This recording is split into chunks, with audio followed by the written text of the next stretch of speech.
Selamat siang saudara-saudara di dalam Yesus Kristus. Dan selamat siang juga buat para kristolog gadungan, para muslim, ustadz-ustadz yang memproklamirkan diri sebagai kristolog.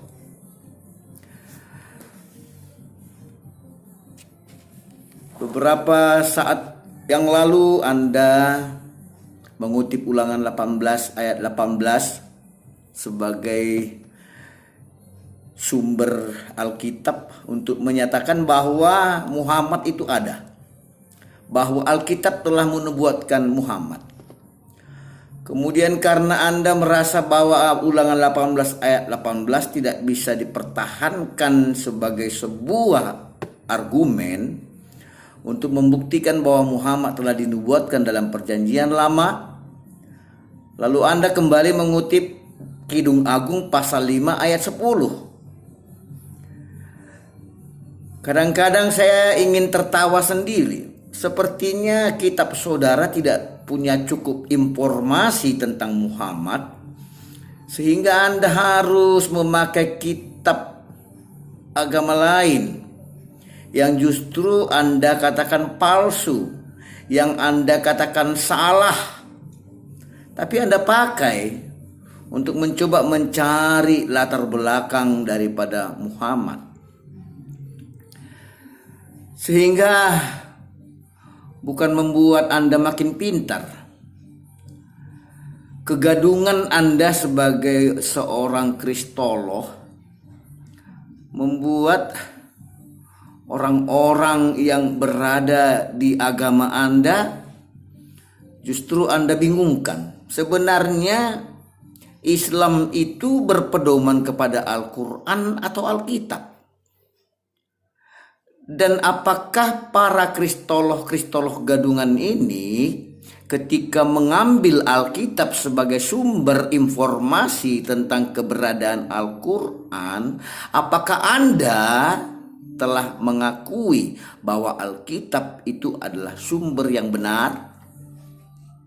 Apakah kitab Kidung Agung pasal 5 ayat 10 itu Anda akui hari ini bahwa itu adalah bagian dari kitab yang benar? Sehingga Anda ngotot sekali membuka-buka Alkitab untuk mencari ayat-ayat yang bisa saudara pergunakan untuk menyatakan keberadaan Muhammad.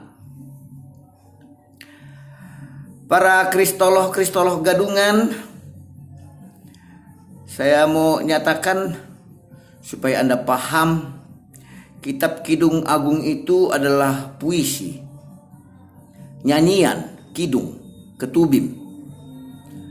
Dan itu adalah sebuah puisi dalam bentuk lagu menggambarkan bagaimana Allah sebagai mempelai laki-laki dan manusia sebagai mempelai perempuan.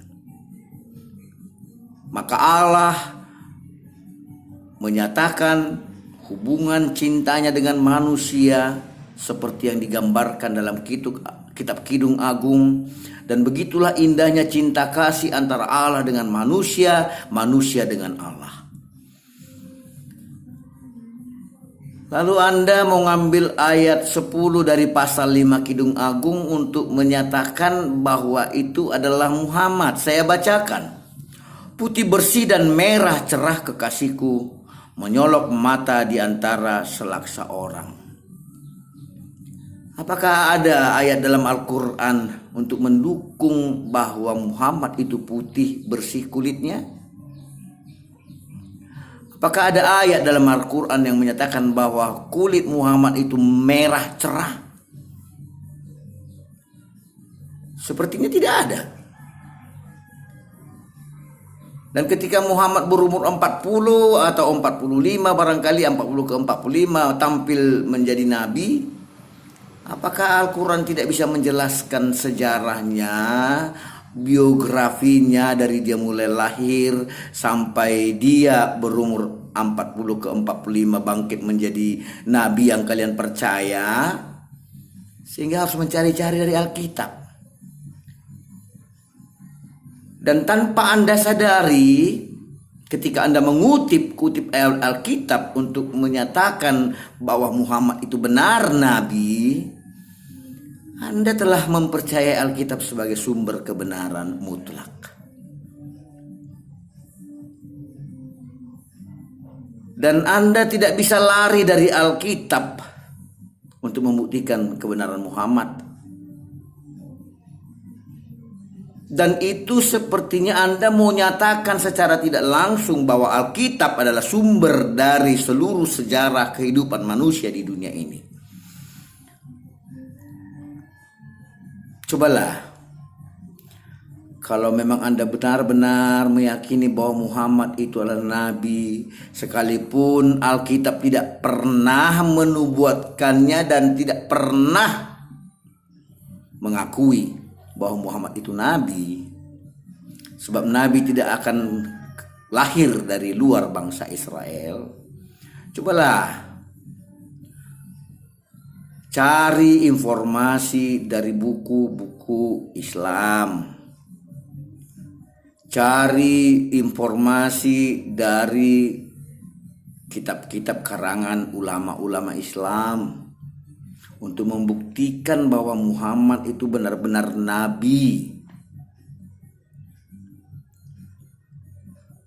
Karena ketika Anda mengaku sebagai seorang kristolog, pertama sekali Anda harus percaya kepada Kristus. Sebab kristolog itu belajar tentang Kristus. Kemudian para kristolog gadungan, kristolog itu tidak ada dalam gelar orang Kristen atau pendeta menjadi seorang bergelar kristolog. Karena kristologi itu adalah bidang ilmu, bukan gelar.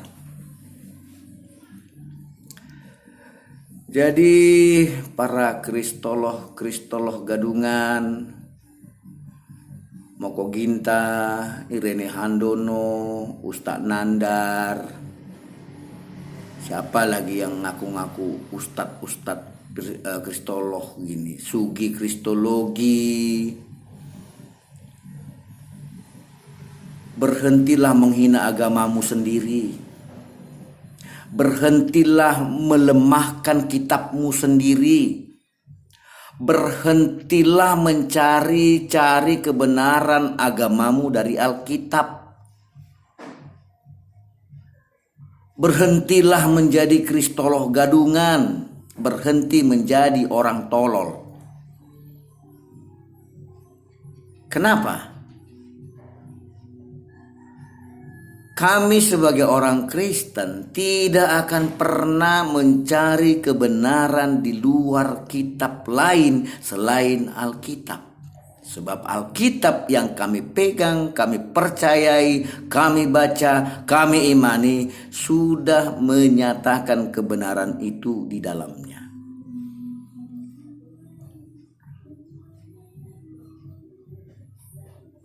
Di samping itu, Anda sekarang sedang berjuang mati-matian menghubung-hubungkan Isa dengan Yesus, supaya orang-orang Kristen bisa Anda tertarik bahwa Isa sama dengan Yesus. Kita nggak tahu apa sih tujuan Anda di balik semua itu. Jadi kitab Amsal pasal 5 ayat 10 adalah menggambarkan bagaimana manusia memuji Allahnya. Mempelai perempuan sebagai gambaran daripada manusia terhadap mempelai laki-laki yang digambarkan sebagai Allah. Yang dilihat di sana bukan sebuah perkawinan, tapi cinta kasih antara mempelai laki-laki dan perempuan. Jadi Anda kristolog gadungan harus bisa membedakan mana revelation, pernyataan, mana puisi, mana lagu, mana sejarah, mana perumpamaan, mana doa di dalam Alkitab. Apalagi Alkitab itu setiap perikop ke perikop berikutnya, setiap pasal ke pasal berikutnya, setiap ayat ke ayat berikutnya punya jalinan cerita yang menyatu, yang berhubungan. Barangkali Anda tertarik dengan susunan itu, bahwa Alkitab begitu menyusun seluruh kejadian perjalanan dunia ini, perjalanan sejarah manusia, perjalanan sejarah para nabi-nabi, perjalanan sejarah para hakim-hakim, begitu teratur, terurut. Sementara dalam Al-Quran, dalam pasal yang sama, lompat-lompat. Ayat yang satu tidak berhubungan dengan ayat yang kedua, ayat yang ini tidak berhubungan kepada ayat selanjutnya. Jadi saya hanya mau katakan, berhentilah menjadi kristolog gadungan.